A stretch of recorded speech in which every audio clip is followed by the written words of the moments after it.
Ropp Star gang, what up? What up? Appreciate everyone. Join the live stream. Do me a favor. Make sure you smash that like button. Hit that subscribe button. Make sure you click that post notifications bell so you don't miss out on new content. Oh, man. This is going to be a good show, man. This is going to be good. This is going to be good. All right. We might have some people on. I might bring some people up tonight. I may bring some people up tonight, ladies and gentlemen. I may bring some people in because I do want to hear your guys' thoughts. And we're going to break this down from a standpoint. Okay, we're going to break this down from a standpoint of every standpoint, right? We're also going to listen to Dan Morgan's press conference as well because we can learn a lot from what he's going to do, and we're just going to listen to it. Okay? We're just going to listen to his press conference. I'm not gonna pause it. I'm not gonna do anything else. I'm just going to literally just play it through. We're gonna listen to it, and then I'm gonna give you my thoughts. Okay. And then we'll go from there. But I appreciate everyone joining the live stream on this wonderful Tuesday evening. I'm glad to be here with you guys. Feeling a lot better. Okay. I'm feeling a lot better. And I'm going to put a poll question up. Hold on here. Working on that now with my answers. All right. Got a poll question up. So 14 people, there should already be 14 likes. All right. We also have a live goal up. I'll do a major giveaway if we reach that live goal. It's 10 super chats. We get 10 super chats tonight. I'll do a major giveaway. All right. I'll do a major giveaway. And what I mean by a major giveaway, I got some things in mind that maybe I'll do. We'll do either a jersey giveaway or we'll do tickets giveaway for next season, or maybe something fun like Amazon gift cards, or I also have some Panthers memorabilia that may be of interest, that I can possibly get and make that a giveaway. So we'll definitely do a giveaway. All right, we'll definitely do a giveaway. All right, let's get right into this. Let's get into the first things first, as we were talking about, obviously getting into Dan Morgan's press conference, right? That's the first thing we're going to get to. So let me pull that up real quick.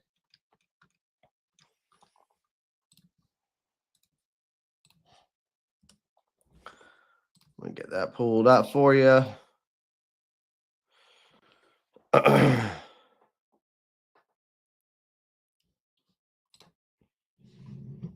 We gotta go over here. We got to go over here. Let's see. Let's go to lives. Videos. When was this press conference? Okay, here it is. This press conference was actually from 3 weeks ago, which we should have broken this down obviously a while back, which why I didn't with you guys blows my mind, but it's better late than never, man. It's better late than ever. Appreciate you, Antonio. What's good, man? Matthew, what's good? Josephia, what's good? Forest City Kitty in the chat. Appreciate you guys. Yes, sir. All right, let's get in here. Let's watch this real quick, because I really, really, really think we should. I really, really think we should. Because this is really going to, no time like the present. Exactly, for City Kitty. No time like the motherfucking president. There's a reason why y'all can't hear it. Okay. Not much. I don't have my box water this time, so I won't get in trouble. Yeah. How's everybody doing? Good? Good. Yeah, so first off, obviously not the season that we really wanted in terms of the record. However, I do feel like, we're making a lot of progress. Things are trending in a really good direction. I feel like the culture's changing here. Guys are starting to feel what it's like to win. We only have 5 wins, but, it feels like the momentum's kind of building. I think guys are feeling good about the direction that the team's going. Want to thank the coaches and the staff for, all their hard work and dedication throughout the season. It's a super long season, and these guys, they're here long hours.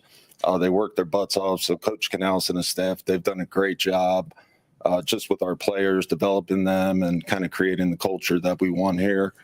I'd like to thank my scouts too, for doing a great job during the season. Again, a lot of hard work, dedication that we all go through.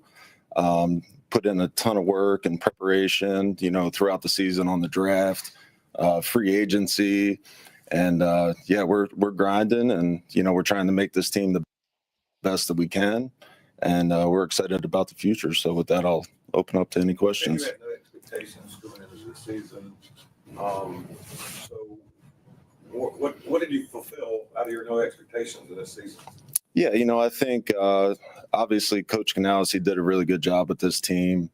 I think you saw guys get better on the offensive side of the ball. Dave and his staff have done a really good job with Bryce, with young wideouts out there, just kind of developing these guys, growing these guys.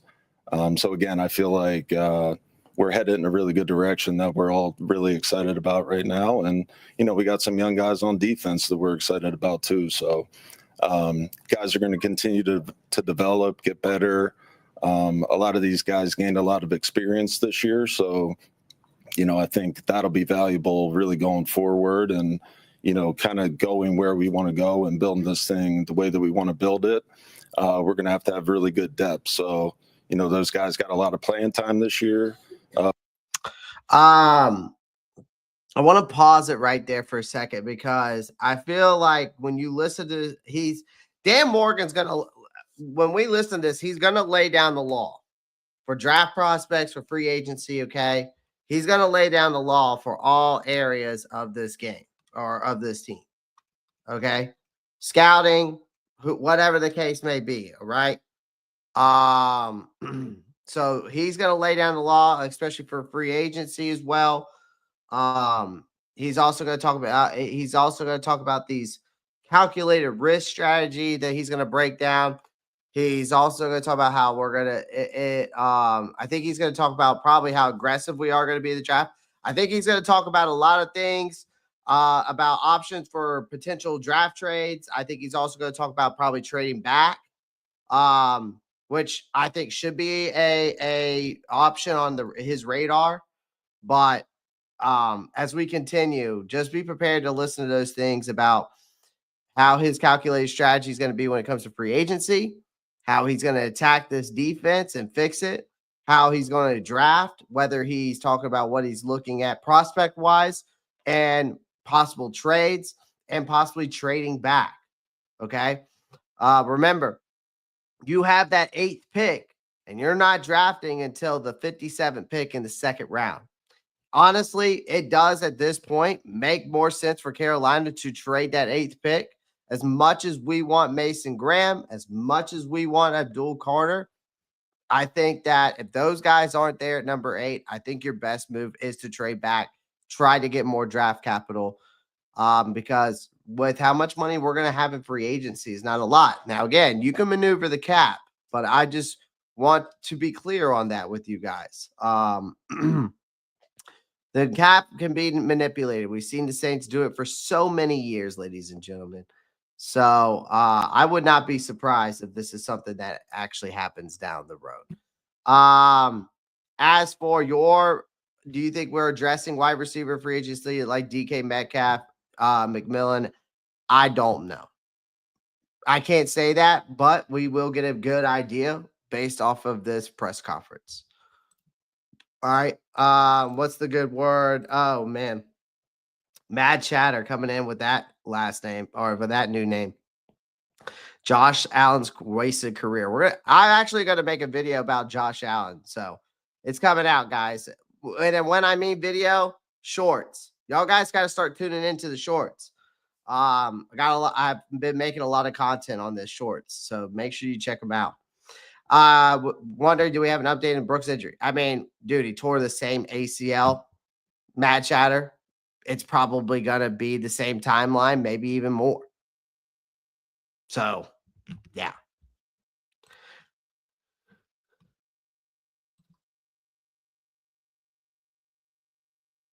Clay, I thought you posted you weren't streaming. No, I posted yesterday that I wasn't streaming Monday night. I posted today that I was streaming tonight. If you see in the community chat, I posted I wasn't streaming tonight or Monday night. I posted that on Monday. So,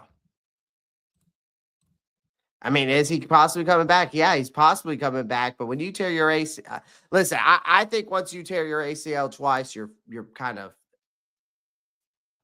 fucked. I mean, I don't know how else to put that. Like in the same knee. In the same knee. I think there's only one person that's done that and it's came back, and that's Adrian Peterson, if I'm not mistaken. He tore his ACL in the same knee. But you're also thinking about Adrian Peterson, who was a different breed. Different type of animal. 100% trust Dan Morgan. He's a great GM. Fingers crossed we draft Abdul Carter. I think he may be done. He may be. Well, kind of went through some growing pains with, some of these young guys. But again, in the future, I think, it's going to allow for us to have some depth and guys with playing experience. I just see that he got a Pro Bowl. Canales said that you're entertaining Evero despite the season. What were your conversations with him heading into today about that, and why y'all came to that decision? Yeah, I love EJ. I love his defense. I think it's a really good scheme. Also, keep in mind with Dan Morgan this year, ladies and gentlemen, he doesn't have to worry about replacing staff. He doesn't have to go out and get a new head coach or a new defensive coordinator. So keep that in mind. This is a true offseason where he can just focus on prospects and free agency. Just put that in mind. That kind of puts us ahead in the NFC South. The Saints are going to have to find they're still trying to find a new head coach, which means basically a whole staff. They're going to also have to find, and then over in Tampa Bay, they're going to have to find an offensive coordinator replacement. We're kind of 2 steps ahead now in the NFC South. I think Atlanta's already got their new defensive coordinator, so they're kind of set there. They don't really have to change anything else. So then that's all they had to do this offseason. So Atlanta and us are kind of leading the NFC South based off of staff. And then, now going into offseason, we don't have to worry about those things, unlike Tampa Bay and New Orleans. So we can just focus on prospects and free agents now at that point. Guys, make sure we got 27 people watching total, 26 watching on YouTube. Make sure that thumbs up button is up to 27 likes. Ladies and gentlemen, I would greatly appreciate that. Game. But again, I have to do my part as well. Me and my staff have put in really good players on the field and adding really good pieces to the defense. And, again, the young guys are developing on the defensive side of the ball. There's some young guys that, we're excited about there. And just some cornerstone guys that we have on defense too, that we're excited to get back with Derek Brown and JC. But Evero's scheme's really good. We're excited to have him back. And again, we just got to add pieces, keep developing the players that we do have. And, I think, things can turn around. We just have to put the work in, and we're going to do that. No, you're good. One of the words we heard a lot today was stability. Even out of the locker room, having stability at head coach, at GM, at quarterback. Freaking ads. Freaking ads. Oh, How does that change having that coach, at GM, at quarterback? Your offseason outlook, how does that change having that this time around? Yeah, I think, obviously, having an off season to where you're not really doing the interview process or having to interview a head coach, what I had to do last year, I'm able to really dig in on free agency and the draft and the roster building part, of the team. So, I'm excited to go to the East-West game, the Senior Bowl, the Combine, and just kind of really dig in and, try to make the Carolina Panthers the best team that we can make them. So it's going to be really exciting to have a full off season and a clear mind, and just be ready to roll. Dan, what's your evaluation of this rookie class, your first rookie class, not just the draft picks, but the kind of the featured undrafted guys? Yeah. I think the guys, some of them went on IR, but, I think they were making strides. You go from Xavier in the first round to Trevin to Shaw Smith-Wade, Jatavian Sanders. I feel like these guys have got better and better. They continue to grow and work throughout the season. I think they had a solid rookie season. I think there's a lot of good things to build on. They're going to put the work in, and I know they're excited about that. I talked to all those guys today, along with the rest of the roster. So I'm excited about the rookie class, and it's young. They're hungry, and they're looking to get better and grow and get better. One of the guys you didn't mention was Brooks in that class. Right. What was your reaction, and where things stand with it? Yeah, obviously we're really excited about Jonathan. It's unfortunate that he re-injured his knee. Feel awful for him. He put a ton of work in to get back to where, he was ready to play in games and really contribute and help us moving forward. But again, it's football. Things are going to happen, and unfortunately he injured his knee. I know he's going to attack the rehab process and be a pro like he is. So yeah, we'll be excited to get him back whenever that is.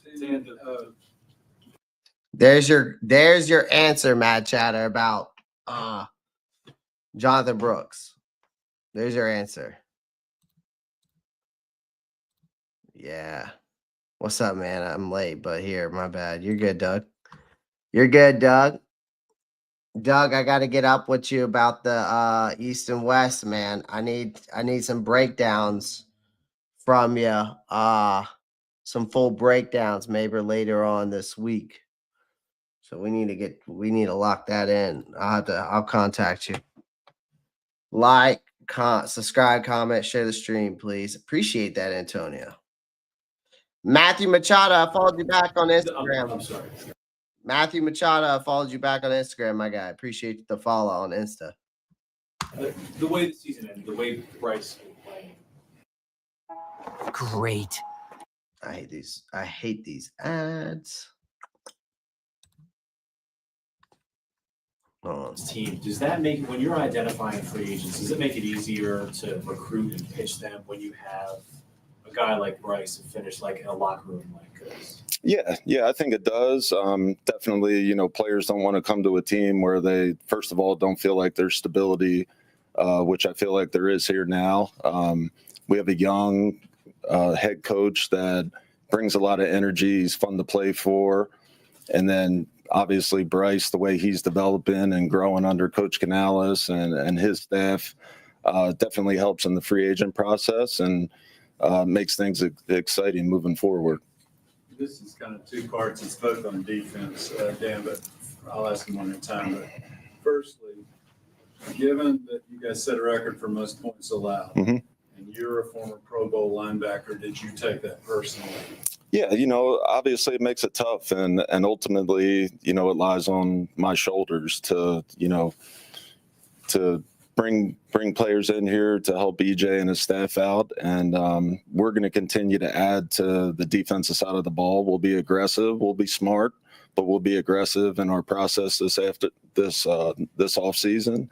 So yeah, definitely, it's something that I think everybody on the team takes personal. EJ, his staff, myself included, Coach Canales, like we all want to improve that side of the ball, and we want to continue to grow on the offensive side of the ball. So we're going to look at every avenue to make this roster better on both sides of the ball, and we're going to be aggressive, but we're going to be smart in our approach. You mentioned, before, kind of famously, that you wanted some dogs on this team. Yeah. Dogs. So how far away are you? How many more dogs do you I'm not going to put a number on how many dogs we need to be like where we got to be, but listen, we're going to keep drafting. We're going to keep signing players in free agency that have those qualities, that love to play the game, that are passionate about football, and are smart, tough, competitive players. So we're just going to continue with that approach, and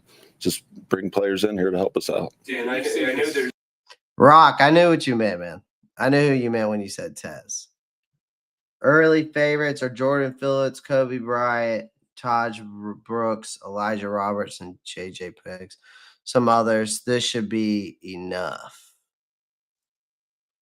All right. Well, I'm gonna need a full breakdown, my guy.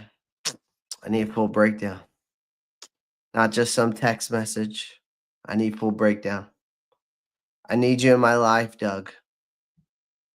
All right, let's move on. there's a lot that you probably have to address in free agency in the draft, but internally, all three of your specialists are free agents. Tommy Tremble, Shaq Thompson, those type of guys. I know you guys went 5-12, and you do need to add depth, but internally, who are the guys that you really think have stepped up prior to the negotiating situation that you have with the guys currently on the roster? Yeah, I think there's some guys that have definitely stepped up. I'm not going to name names right off the bat, but we're still kind of sitting with Coach Canales, with Brandt, kind of developing a plan for free agency for our own free agents, and we just got to sit and strategize a little more, and just kind of talk about the roster and digest the season, and just kind of see where we're at. So there'll be a lot of discussions, to make this roster better. And again, we're going to be aggressive, but we're going to be smart in our approach. Dan, do you see this? The focal point, given what happened on defense, the focal point free agency in the draft is probably going to be on defense. I think the focal point will be to bring in really good football players. So, wherever those players are at, either side of the ball, we're going to look to add to obviously the defense and offensive side. So.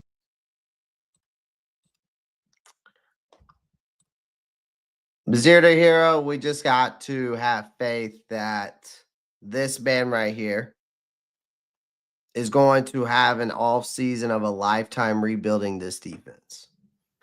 That's really what's going to come down to. I think Evero is a good defensive coordinator, zero to hero. We broke it down. It's really not as much Evero's fault as it is the talent, right? And the depth, right? You've got guys. We're number one, people need to realize we're losing 22 players this offseason total. And, half of the guys that Evero had wouldn't even be starters in the NFL and on any other NFL team. So, I had to give Evero some leeway at the end of the season this year. So just keep that in mind. And also, we've got to get bigger up front, ladies and gentlemen. That is huge. All right. And we've got to have some elite. We've also got to get some better pass rushing. We have to put pressure on the quarterback. That complex 3-4 scheme that Evero runs, ladies and gentlemen, one of the keys to that defense clicking is having an elite pass rusher. It is. The way he runs that 3-4 scheme, you have to. You have to have elite pass rush. And I think with the secondary that we do have, if you can bring in an elite pass rush, you can make an average secondary that we have, even with Mike Jackson back there. You can make them look very elite as well when you disrupt the quarterback. So I'm just saying, give it some time. I'm going to give Evero another year. At least we don't have to go out. And that's another thing. I mentioned this earlier, 0 to hero. We don't have to refresh our staff. Where this guy, like Dan Morgan said, I can literally just look at prospects and free agents. Okay? So just saying, make sure, okay? Make sure that you're tuning in and listening, all right? Just make sure you're tuning in and listening. I'm going to educate here after we're done listening to this. If Kobe Bryant had size, he'd be a first round. He would. And the problem is his tackling is he doesn't like to tackle. I've heard a lot of folks say he doesn't like to tackle. I broke down some of him. I broke down Kobe Bryant a couple weeks ago. And I'll have to go look at my draft board that I made.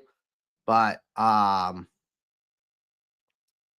he doesn't look bad, though. It just, he's got to work on his tackling skills or learn how to like tackling. I'm not educating it, Clay. Sorry, Eric, you're good, man. I don't expect you to. That's why I'm here. I don't expect you to educate. If you did and you could, go right ahead. But hey, Eric, all it takes is to go to PFF or NFL Draft Buzz, any draft world, any draft network you listen to or read on. You can learn a lot just from reading, my friend. Shiloh looks like I don't know. I haven't seen Shiloh. I've actually heard a lot of good things about Shiloh, but I'm not sure how true they are. So we just want to create a lot of depth and competition on this team. And, you know, that's going to start in free agency. And then obviously we'll have the draft after that. So we just want to continue to add really good football players, but I'm definitely not blind in the, you know, in the sense that we do have to improve the defense. The defense, you know, wasn't up to standard, and, you know, we have to address that, and we'll be aggressive in doing so. And what about the need of a need for playmaking wide receiver one? Yeah, I mean, we need playmakers all over the place, and we're going to look to add playmakers wherever it may be. So, you know, if the best playmakers in free agency, then we're going to consider every option, and we're going to look for playmakers in the draft too. So, But in that position specific, what would you say to add? Doug, Shiloh looked that bad? Ah, damn. That's bad. Well, hey, UFL, here he comes. I got a feeling we will like I got a feeling we will like the draft picks. We shall see, man. I'm actually trying to go to the draft this year, ladies and gentlemen. I'm gonna have to pull some fucking strings, though. Receiver. Yeah, I mean, again, every option's on the table. You know, whether receiver, whether a corner. I also want to go to the combine badly. Badly. I want to do combine and draft, but we'll see. Maybe if I can get out there for a weekend and do the weekend kind of ordeal, or do like a Friday, Saturday, if they have them on those days, and just catch those days. I don't know. I'm going to have to look into it. Offensive lineman, linebacker, D lineman, like we're just going to look to add really good football players. It's not going to be specific to any position or need. And Dave was in here talking about his growth as a head coach. Mm-hmm. Obviously, he had a long ways to go from scratch. And growing with Bryce Young along the way and learning what he liked and what would help them grow together. What did you observe from your seat watching that growth from the moment he benched Bryce to the end of the season? Yeah, it's just, you know, to see Bryce, kind of go through the benching and be out on the practice field on the scout team. And just, he took the same approach every single day. And Dave was working with him every single day, even on the scout team, just with little details, just little things that he wanted him to work on. And hey, Bryce, to his credit, like he never batted an eye. He came out every day with the same approach, with the same attitude. And I think that's what it says a lot about Bryce and who he is and why he's successful right now. Yeah, you've been in the job field for a while, but what was your biggest takeaway as your first year as an NFL GM? I would say expect the unexpected. In my seat, there's something new that comes across your desk every single day. And I think the biggest thing being a GM is problem solving. You got to be a really good problem solver. You got to be a really good communicator with your staff and just always available and always have your door open for anybody to come in and, any problems or issues or suggestions they have. I always have an open door policy, but yeah, I would say definitely first year GM, expect the unexpected, expect the early text in the morning, the text that you weren't really expecting, or even a late night text. So it's definitely a problem solving position. You mentioned defensive focal pieces. JC is one of those. Where does he stand as far as for you giving him a long-term deal as a priority? Yeah. I think I said that to you guys last time I talked to you guys, that JC is obviously the focal point of the defense. Somebody that we're going to want here long-term, and we're going to work on getting him a long-term deal. Dan, both you and Dave came into your prospective first-year roles. A lot of instability, a lot of national media directed towards David Tepper's involvement. Can you just talk about the confidence that he's had in the two of you and how he's kind of taken a back seat and let you guys handle the football operations? Dave's been great to work with. Dave and Dave have been both great to work with. Mr. Tepper and Nicole, their support and their trust in Dave and myself has been great. They support us and everything. I just want to every single day. I want to see if we're looking forward to bringing them a winning team, and that's what they hired us for. So we're going to put that work in and then try to get there. What would be the most efficient way to make the improvement on defense that you made on offense this year? Say that one more time. All right. Now, I think they're starting to get into some stupid fucking questions now. Excuse my language, but sometimes the media folks that we get there start asking stupid shit, and I just can't listen to it anymore. But I got out of it what I needed to get out of it. I don't know if you guys did, but that's why I'm here. I'm going to break it down for you.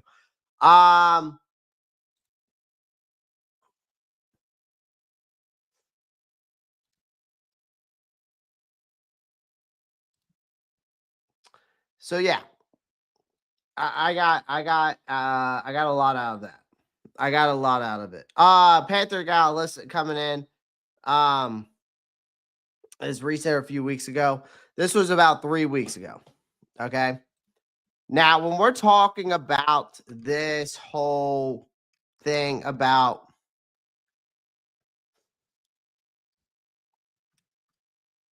basically what Dan Morgan did is, like I said, he laid down the law listening to this about draft prospects, stuff like that. You got your Super Bowl contenders locked in now. You got the Kansas City Chiefs.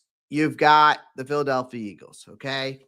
Right? We're deep into something far more critical now. We're reshaping the future, right? So this offseason this is an offseason that we're going to just take a break, right? This is an absolute grind. Dan Morgan is the one driving the machine.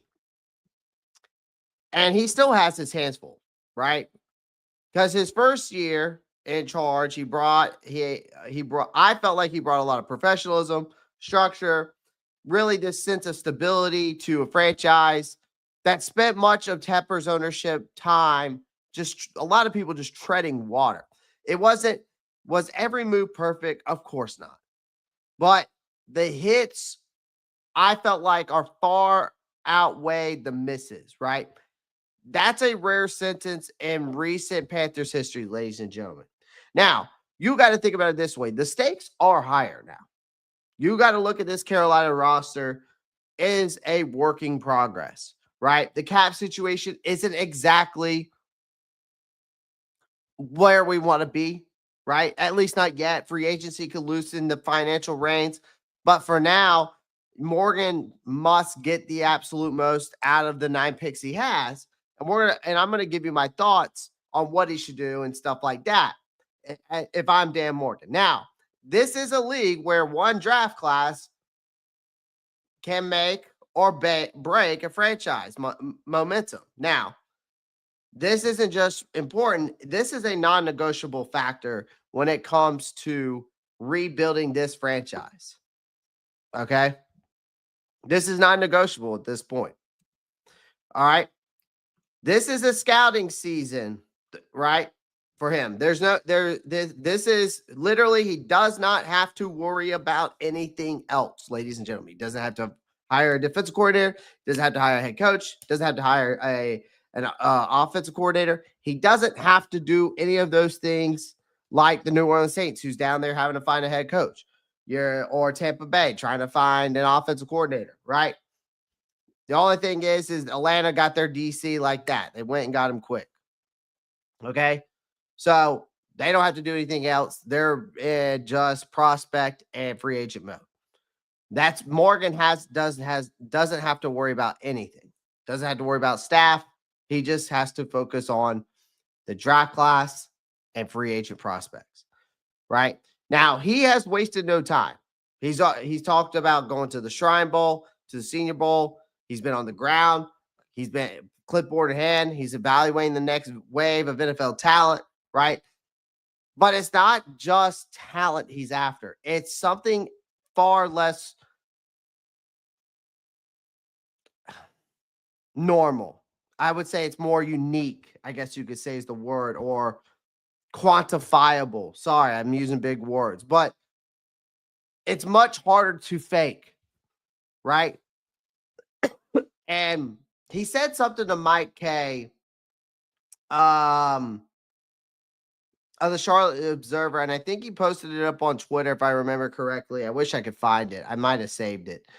But it was something about he's looking for guys who are football guys, right? Passionate football players, right? Guys that, love the game of football, who brings a little bit of that edge, right? He's interviewing guys that just make sense, right? You can see the passion coming through and out of those guys, right? So basically, what Dan Morgan is looking for now is if you don't live and breathe football, don't bother unpacking your suitcase in Charlotte. Like, Morgan wants warriors. He wants those dogs. He doesn't want tourists, just guys visiting Charlotte. Right? That's what he's kind of getting at. He wants talent without drive. Right? Because talent without drive is useless. He doesn't want that. He's not interested in wasting a draft pick or the team's future on someone who can bring in the fire every day. This is the GM that is about weeding out pretenders and building a locker room that thrives on hunger and accountability, right?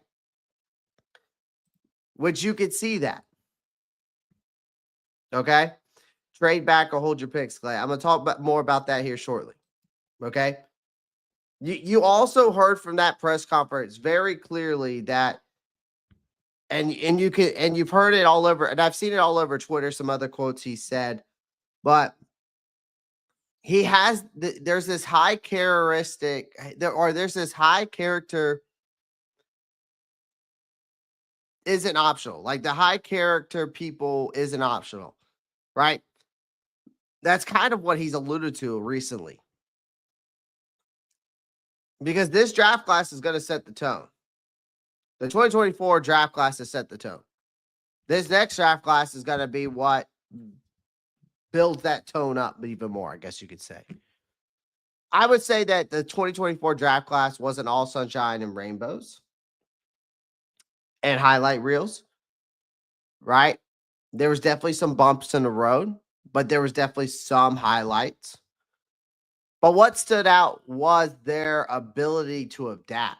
That was the biggest thing I saw from our rookies, right? From day one, they bought into Dave Canales' system, right? They embraced that grind. They earned their reps. There's no accident there that these guys were doing that. Morgan deliberately target players with high character, and it paid off. So that's what I mean by high character isn't optional. It's not optional just to have just to act like you have a high character or just to have a high character when you want to. It's high character all the time, is what I was getting at. Maybe that was confusing at first. But when you talk about Dan Morgan, he's going to double down on that formula again. Culture matters. He's mentioned that multiple times. He's determined not to let one bad apple spoil the progress of this team that he's made so far. So if a prospect raises red flags in interviews, doesn't fit the mold of what we're building here, I guarantee you Morgan won't hesitate to move on. This isn't a team looking for short-term Band-Aids or PR-friendly short lines. It's a team that's laser focused on creating a sustainable contender is what they want, right? You're right. So Morgan's draft philosophy, for all of his insistence on intangibles, right? I don't think Morgan's just going to go into this 2025 draft class, ladies and gentlemen, and just wing it. Okay, this is a man with a plan to his core. He approaches this draft with the precision of a chess master. He's balancing immediate needs with the long-term strategy. That's what I'm getting from what I'm hearing from him, what I got from some of that press conference. He knows that this isn't just about picking a handful of talent players, right? It's about laying the foundation of a franchise finally finding its footing under Tepper's ownership. Now, the Panthers are stable. We could say that I feel like this is the first time I can say this confidently that this team looks stable in years. This is the first time in years we haven't had to find another head coach or find another offensive coordinator or defensive coordinator, right? Morgan is determined to make the most of it, right? He's got this methodical approach. He's got this, and he's ruthless. He's unafraid to make the tough calls. He's shrewd. That's enough. That's what exactly this team needs. Every draft pick, every decision, every calculated risk is part of this blueprint that the Panthers need to get back to relevancy, right? And I think there's a lot of gamble that he's going to have to take here. He's going to have to take a lot of gamble this offseason to build this team up the right way. And you're going to have to trust him to make those decisions. That's why that poll question's up there today. Do you trust him to make those tough decisions? Here's the thing. When you talk about free agency, he's going to have to play hardball with the free agents because you don't want to have chaos. He's got multiple priorities when it comes to scouting prospects, evaluating team needs, and most pressingly, deciding which teams pending free agents are worth keeping, right? We've got 22 guys coming off this roster, ladies and gentlemen. So this is a balancing act that requires a lot of precision and not sentiment. If you got to let a guy go, you got to let a guy go. You just say, all right, I'm sorry. We're not re-signing you, right? No player is safe from scrutiny, ladies and gentlemen. And that's the cold, hard reality when it comes to free agency, right? The Panthers aren't in a business of they cannot be in the business of overpaying players to keep talent here. Whether you like that player or not, get over it. Because that player you like might not be here.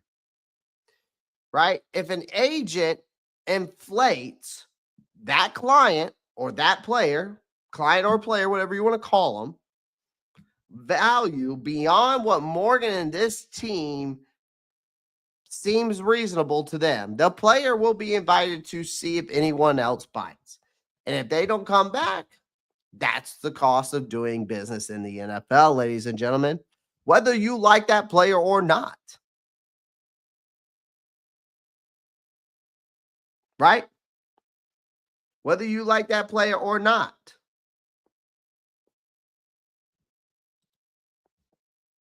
See, that's where calculated risk come involved, man. You have to make those tough decisions as a GM.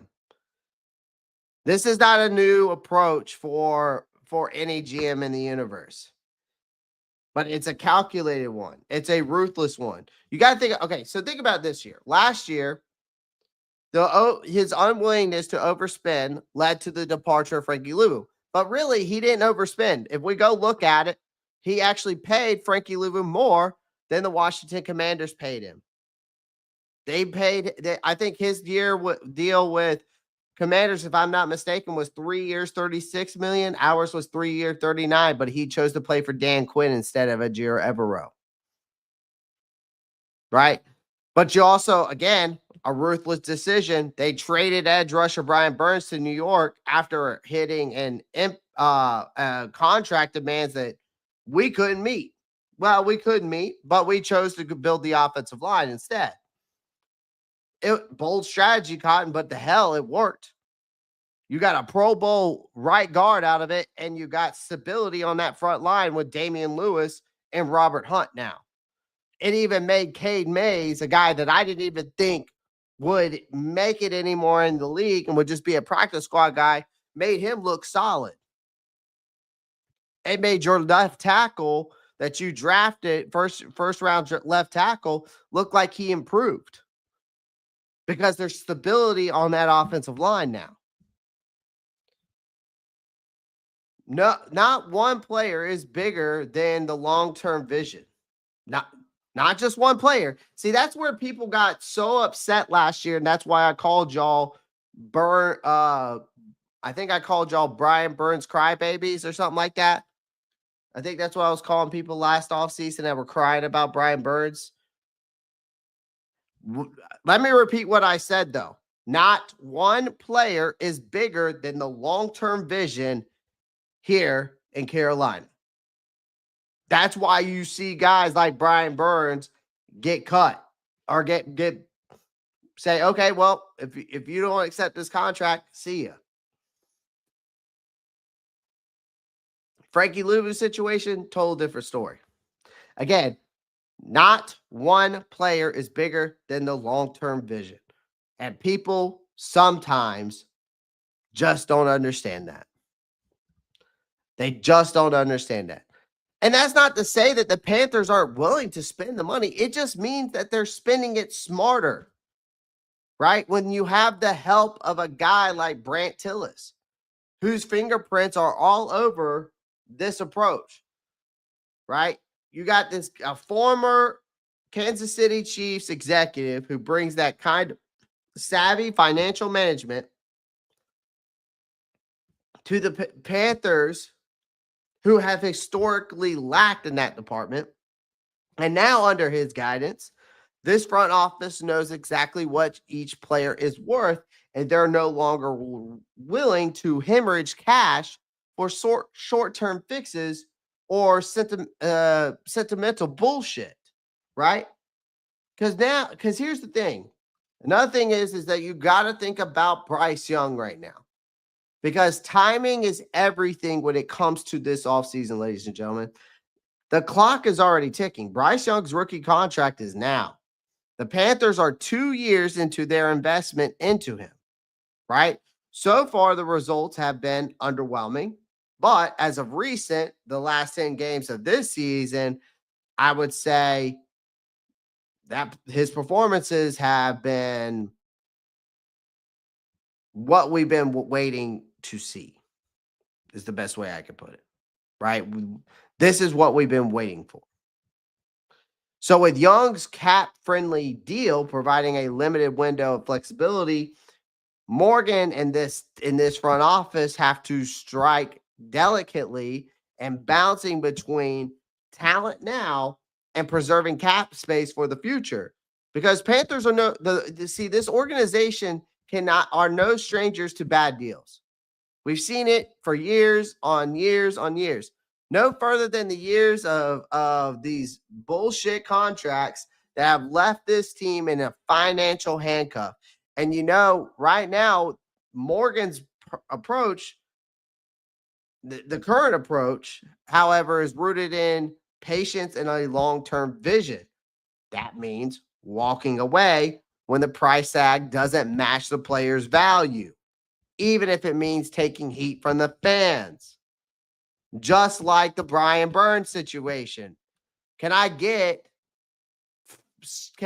facts or an amen in the chat? Because again, like I said earlier, not one player is bigger than the long-term vision. To all you Brian Burns fans last year giving me heat about us not re-signing him.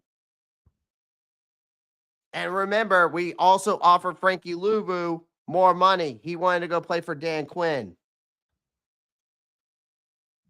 So, who was right?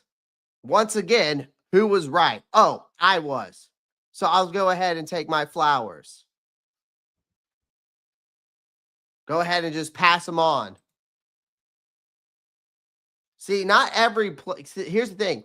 Not every player is going to survive what Dan Morgan's going to do this offseason. This is a calculated offseason. Some will draw offers from other teams, just like we saw last year, and we won't even look back at it. Others might test the waters and return to Carolina, humbled by a market that didn't value them as high as they expected. The process, while brutal, is a necessary step in transforming the Panthers into a contender. So this team is still riding the momentum of improved second half of 2024 for sure, but they're fueled by this newfound sense of stability under Morgan and under Dave Canales. But stability, here's the thing, can only go so far, ladies and gentlemen. We need results. Like Morgan knows that they're getting there, and it's going to be, the difficulty is all the way up, and decisions and these calculated risks, it's going to take a lot. Now, again, Dan Morgan isn't here to make friends, and neither should he. He's here to win. That means putting emotions aside and sticking to a disciplined approach that prioritizes this team's long-term health over individual loyalty. Every player on the roster is part of a puzzle. And if a piece doesn't fit or costs too much, see your ass on the way out. Okay? The message is clear. We're done overpaying mediocrity. I think that's the approach that they're taking. And Morgan, Tillis, and Canales are all aligned on this vision for the future. And you fans out there that are player lovers and an organization lover need to finally hop on this train and understand that you need to trust that this franchise is heading in the right direction. It might not always be pretty, but it will be effective. It will be effective.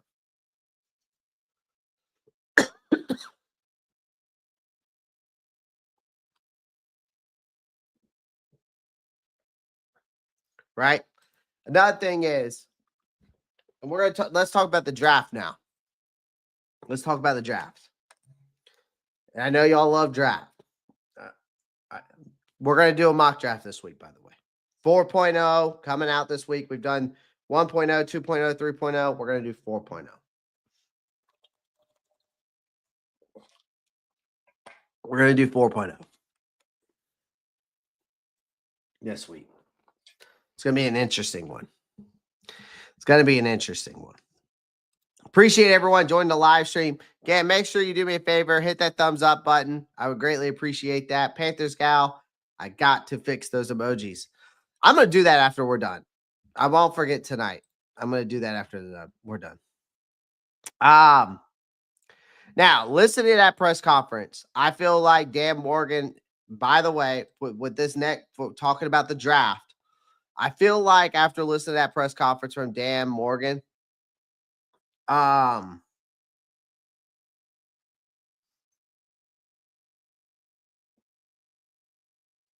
think at number 8, he's going to find open.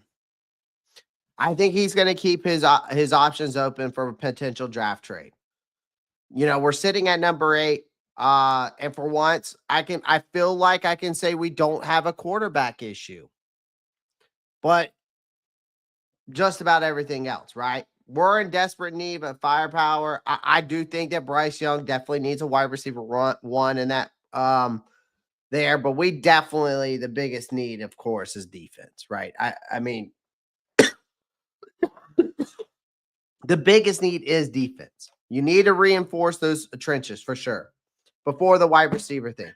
And the reason why I say that is I see a lot of people out there saying, why not get T-Mac? If y'all know who I'm talking about McMillan from Arizona, Tate McMillan. I think that's how you pronounce his name. I don't know how you pronounce his first name. But I've broken him down before on the show, but I call him T-Mac. All right. It's just like, what's the point of drafting a wide receiver like a Luther Burden or T-Mac at the number 8 pick over if especially if Dual Carter's not there or if Mason Graham's not there, right? Like, it makes no sense to me. Like, people will say, well, and someone came back to me with some context saying, well, if we had T-Mac and Bryce throws that ball against the Eagles that he threw to Xavier Legette, he wouldn't have dropped it. Okay. Well, if you would have had the reinforcements up the trenches and reinforced had an elite pass rusher, you possibly would have had a better chance of stopping Saquon Barkley or, locking down Jalen Hurts or locking down AJ, or you would have had, given Jalen Hurts fits, or, you would have had a better chance of slowing down Saquon Barkley. Like, you could add context into that too. Like, so we've been stuck, and y'all got to think about it this way. This is a franchise, ladies and gentlemen, that has been stuck in a 7-year playoff drought. Okay?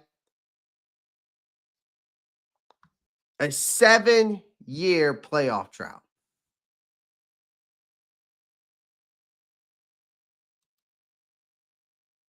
And you got Young entering a pivotal second season. Carolina can't afford to whiff on this pick.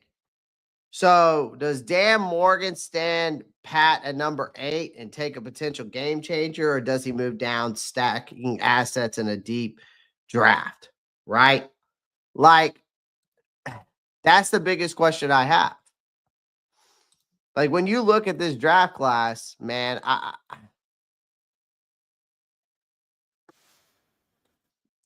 it's hard for me to say that you don't go after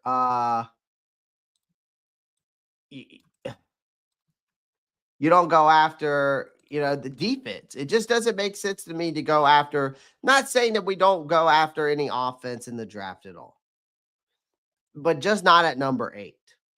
I don't even think the first 3 picks should be even offense. Maybe, or especially the first 2. If you want to go offense at the 3rd pick, possibly. But you all got to remember, we don't pick until almost the end of the 2nd round at number 57. Okay.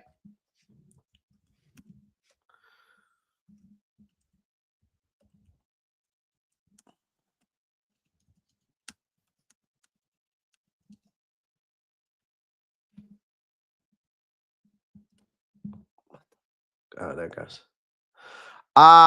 Caleb comes in with a $5 dono. I'm gonna come in here and hit you with the I'm gonna hit you with, what am I gonna hit you? Since we're talking about the NFL draft, I'm gonna hit you with this one. And with a $5 donation from Caleb Daniels, he asked, can you please talk about Ted Ginn Jr., specifically his return skills? Yeah, I mean, just real quick, I'll break it down for you. I thought he was electrical, great speed, ability to run away with punts and kickoff returns into a touchdown. His vision, great vision, agility, constant threat. That earned him one of the reputations as one of the best returners of his era, honestly. So, but that's a short version. I could go into a lot more than that. Shout out to you, Caleb. Appreciate that. What's up, Marcos? Appreciate you. See you in here. So let's get back to the draft. What I'm talking about here. So my question to you guys, and you can set off the comments, or actually, I might make this a poll question for you guys because I'm kind of interested to see where we at on the poll. So we got 29 votes. Everybody says that they are taking the right. That are the Panthers taking the right approach with free agents. Dan Morgan's gamble. A lot of you said absolutely 48%. All right. So here's the thing. Actually, just sound off the comments. I'm not going to make it a poll question. Do you think, and sound off the comments, I want to hear y'all's thoughts. Do you think Dan Morgan stands pat at number 8 and takes this potential game changer, or does he move down and stack assets in a deep draft? Because I think if you're looking for a definite answer, you're not going to get one when you listen to that.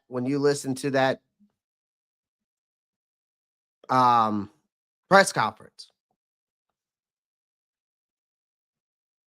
Because Morgan is keeping options wide open. I think if someone wants to overpay to move up, I guarantee you, okay? I guarantee you Morgan is going to be all ears.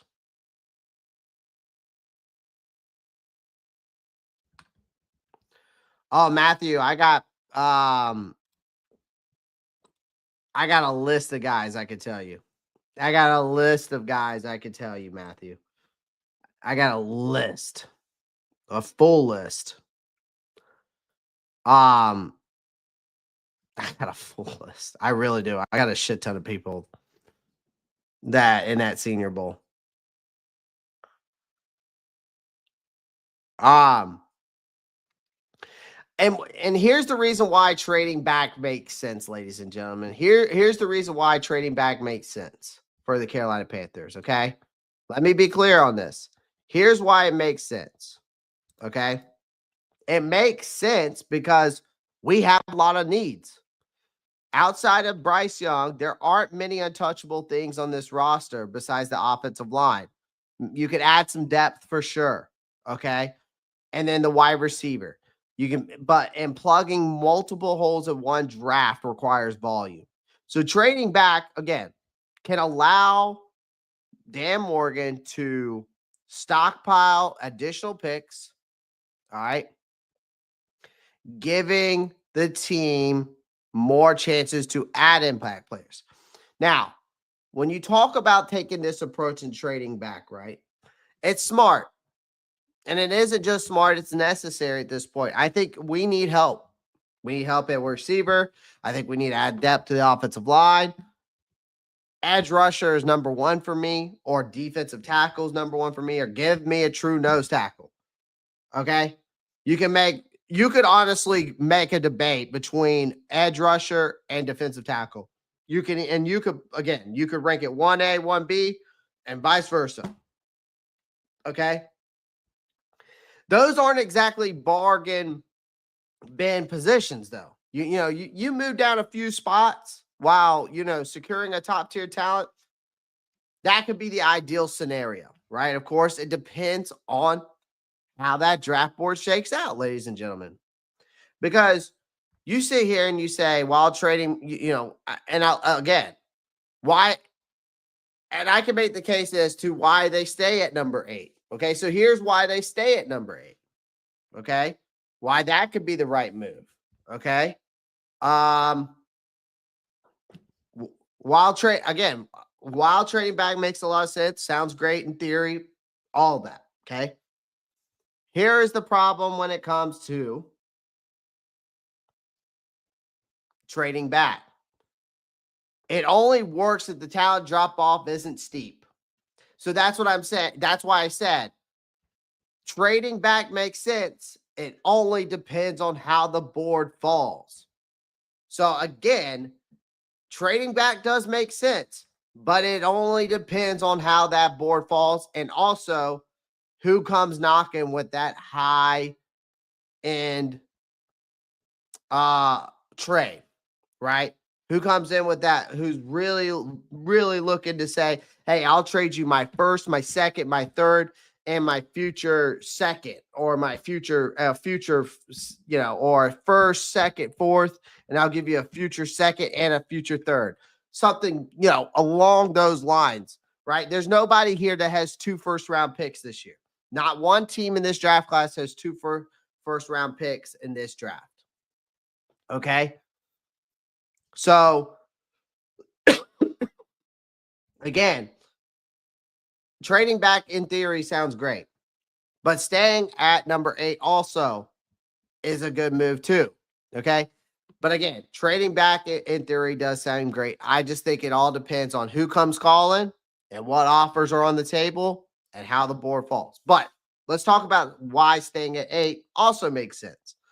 All right. If a game changer is sitting at number 8, of course, like a Mason Graham, Abdul Carter, right? Those type of guys. I'm not talking about T-Mac. I'm not talking about a Luther Burden. I'm talking about because the defense is priority number 1 here. The trenches is priority number 1. Edge rusher, priority number 1. Carolina might not want to risk missing out by sliding down a few slots. Right. I know that Bryce Young is in a desperate need for a number 1 target, but the Panthers saw flashes of progress late in 2024. Like a lot of people are saying, well, why not get a Luther Burden or a T-Mac? Right? He can build that's a guy he can build chemistry for years. Why can't he continue to build chemistry with Jalen Coker? Or why can't he continue to build chemistry with Xavier Legette?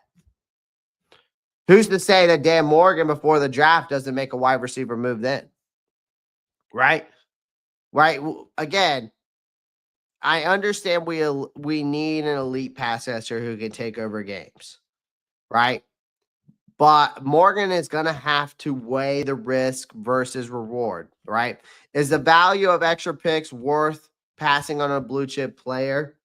That's the question that Carolina's front office, it's going to have to think about between now and April, right? Obviously, Dan Morgan isn't locking himself into anything yet, and that's the right approach, right? We need talent, right? We need flexibility, right? So if a trade down offer comes, like that's too good to refuse, right? An offer that's too good to refuse, I'll take it, right? If I'm Dan Morgan, I'll take it. If I can't miss a prospect that is there at number 8, he'll pull that trigger. So what's clear is that Carolina can't afford to get cute. You don't want to get too cute. Whether you stay put, you move back, they have to hit on these picks, whichever way they go, right? You have to think about it this way. The Bryce Young experiment is at a crossroads. So again, you cannot waste this offseason. Right? You could set this franchise back for even further. I think Dan Morgan has a plan. It's just like, will the right deal come along or will the right player come along, right? Because here's the thing. Now, let's say they do trade back.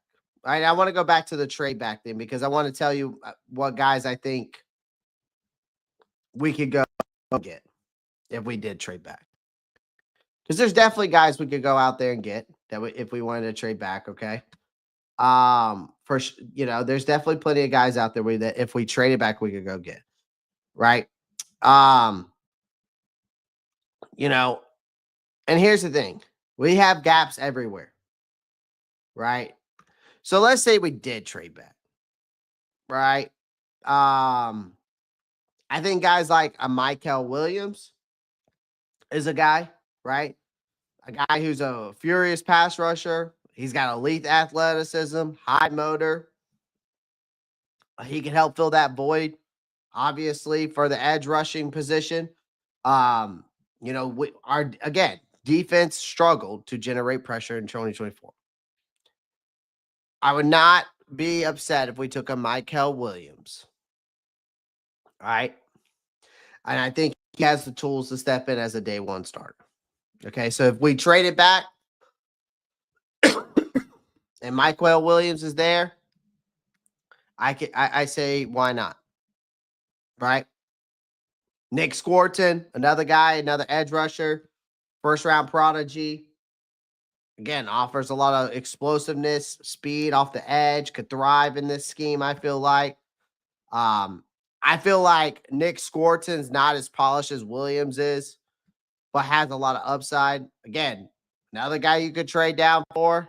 If you trade down, you could possibly get a James Pierce Jr., versatile edge defender who can rush the passer, hold his own in the run defense.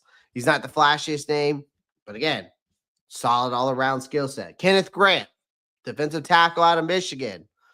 Let's say they traded down. That's another guy they could get probably later on.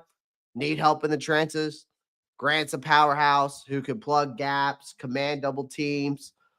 He's not a sack artist. That's not what Kenneth Grant does, right? But his presence would free up our edge rushers to make plays, right? That's what he does. Again, another guy you could trade down for, I think, is a Malachi Starks type of guy you could get. Ball hawk safety who can quarterback a defense from the back end. Again, I know that the edge rusher is a more pressing need, right? But I like Starks' playmaking ability, add much needed bite to our secondary, all right? We just can't afford to miss. Whether we stay at 8 or we trade back to a trade back, right? That's what I'm getting at here. Like, again, we showed flashes of promise in 2024. We're winning 2 of our final 3 games with Bryce Young improving his play, right? This roster is incomplete. You got Young on a rookie deal. Again, you got a window to build around him at a discount. That time is shrinking. Like, trading back isn't just about adding talent. It's about adding value. That's what trading back does. All right. This team doesn't need a single star. It needs multiple contributors to fix a roster that is still reeling from its past mismanagement and the cost of acquiring Bryce Young. Right? Trade back only works if the Panthers hit on those picks. That's the thing. Again, you do cast a broader net, but you can't afford to reach for players or gamble on high upsides or low floor prospects. It just doesn't work. Like, the players they select need to contribute immediately, particularly on the defense, where we have struggled to generate pressure and force turnovers. Again, I'll just say this. Dan Morgan has a tough decision to make at that number 8 spot. Again, if an elite talent is available, maybe staying put makes sense. Again, but if the board doesn't fall to Carolina's way, trading back may be the smarter play for a team with more holes than draft picks, right? And again, guys like a Michael Williams or Nick Swarton could seem like the most logical targets that the Panthers move down when you're trying to address these teams' needs, right? I think, again, the biggest thing from taking away from this to guys is that you can't afford to miss. After 7 straight years without a playoff appearance, this front office must make every pick count to set this franchise back on track, right? And maybe Dan Morgan trading back might be the doing so. Again, it depends on who's there at number 8, who calls on the phone. So how the draft board ends up shuffling and who's on the phone offering us a nice trade. And I'm talking about I think you could get something like a first, a second, and a third just in this draft alone for that 8th pick. For the number 8 pick. I can see something like that. I can see something like that.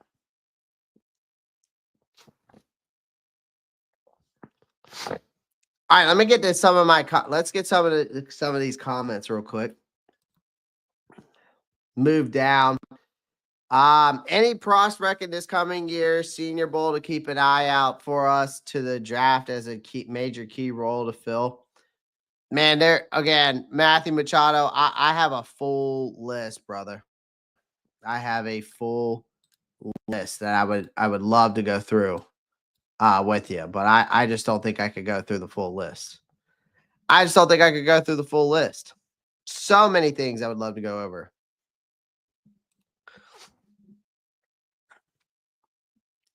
I would move down and get more tap capital. Like Dallas should be one to get more draft capital because they need a running back badly. I mean, it could be a team that we say, hey, Ashton Jitsy's right here. We're thinking about taking him, you know. Throw a little bargain at him. I don't believe in quantity over quality, but we need a lot for sure. I hope they stay at 8 and trade up in the 2nd. There are so many what ifs for sure. There is so many what ifs. Again, like I said, Eric, it will all depend on how that board shuffles, that draft board shuffles, what he does. Well, first things first, it will depend on what he does in free agency and what Dan Morgan, that front office, does in free agency. And then it's going to depend on how that draft board shuffles and how and who comes with the best offer. And it's really, I mean, Kendall does make a good point. This is such a good problem to have, especially with how loaded this draft is. Can't wait till the combine to shake up the draft boards. Yeah. And I think that's another thing. Kendall's right. Again, a lot of people don't think about Trayvon Walker. A couple, 2022 draft was considered a mid-tier first-round pick and went up to number 1. So combine could shake things a lot up too. So it's just gonna listen. We're about to be in February. This is where this stuff is really going to start getting interesting. This is really where things are going to start getting interesting. This is where I'm going to start doing a lot of free agent content, a lot of draft content. All right. Matthew Machado, though, to this one, man, there's so many. There's so many guys. I'll give you one from each one. Defensive lineman. I mean, I don't want to be a homer and say my boy TJ Sanders out of South Carolina, but I'll just say an honorable mention. I'll give you one and an honorable mention. I would say defensive tackle guy I would look at is looking into is Alfred Collins in the Alfred Collins for sure is a guy. Alfred Collins, and then honorable mentions TJ Sanders. There's so many guys, man.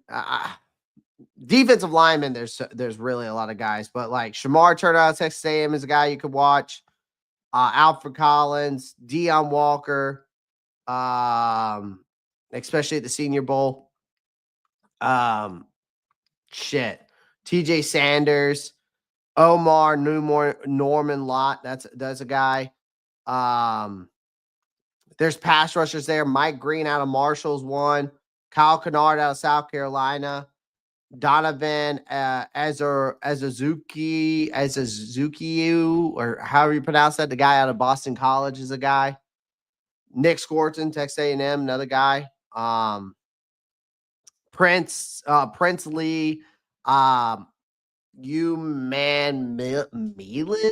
Million out of Ole Miss is another edge rusher to look at. Some other guys for some pass rushers. Jared Ivey out of Ole Miss is another one. Alalu Fami out of UCLA. It's Aluwafemi. Alada Dejo. I can see how you spell it, but the kid's out of UCLA.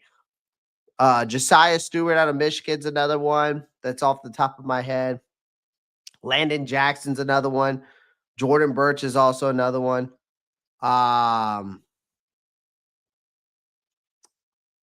Linebackers, I would say Demetrius Knight out of South Carolina. He's jumping off of draft boards right now. He's moving up draft boards quickly. Cody Lindenberg out of Minnesota is another one.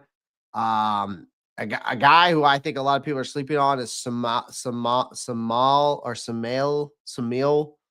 Mondon out of Georgia. And then Jeffrey Bossa out of Oregon is another linebacker. Corners, I'm trying to think. Darian Porter's one that's at the Senior Bowl. At Ezra Thomas out of Florida State's another corner to look at. Maxwell Hairston out of Kentucky is another one to look at. Sebastian Castro, safety, and Andrew, and I think another one I was looking at the other day that's going to be there, Andrew Mukaba out of Texas. So there's a bunch of guys at that Senior Bowl that, from a defensive standpoint, to look into if you all watch it. Maybe we should stream the Senior Bowl. When is that? When is the Senior Bowl?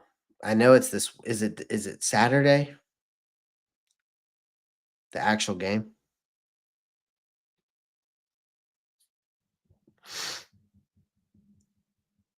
I hope it's the actual game. February. Oh, okay, it is Saturday. Am I doing anything Saturday? If I don't have anything Saturday, we might stream it. If I'm not doing anything Saturday, we might stream it. We can just watch it. There is a lot of what ifs. What do you think we could get if we moved to 16th to 18th? What do you mean, fat boy swag? What could we get as draft capital, or are you talking about a player wise?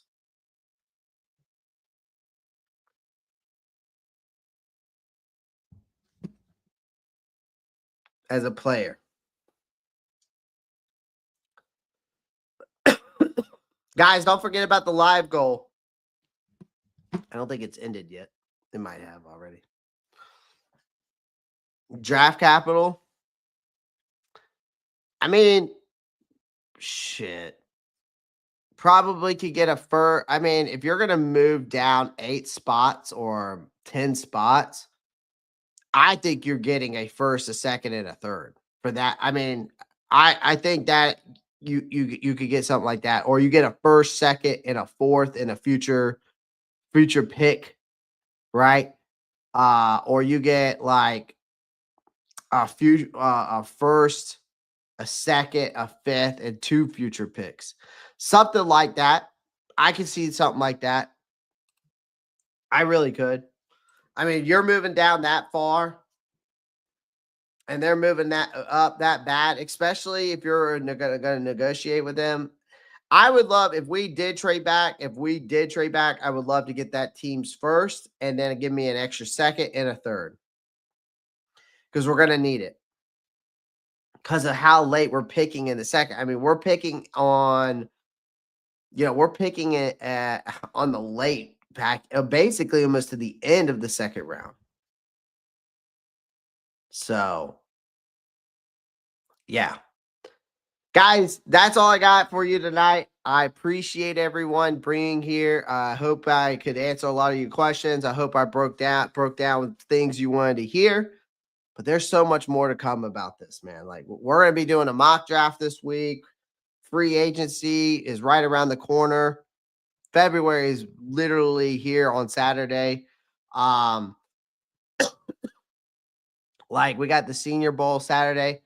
Maybe if I am not doing anything on Saturday, I might stream that. I might stream that, and we'll watch it together, and we'll be watching these guys, and we'll be like, "Ooh, I like him. Ooh, he sucks." Whatever. All right. So again, I appreciate everyone joining the live stream. Do me a favor again. If you're new here, make sure you smash the like button, hit the subscribe button. If you've been here, make sure you smash the like button and hit that post notifications bell. Everybody should hit that post notifications bell. That is one of the top 3 things you should do. Like, subscribe, post notifications bell. Why is the bell so important? And I think a lot of people miss that. It's so important that because it will notify you when I live, when I post on the community, when I post a short, when I post a video, whatever the case may be, whenever I'm doing something on the channel, it'll notify you. So make sure you click that post notifications bell. It's very important, ladies and gentlemen. All right. I appreciate everyone. Appreciate everyone joining the live stream. Again, as always, 3 things before I leave you. Have fun, be safe, and as always, y'all know what to do. Keep pounding, baby. Keep pounding. Peace.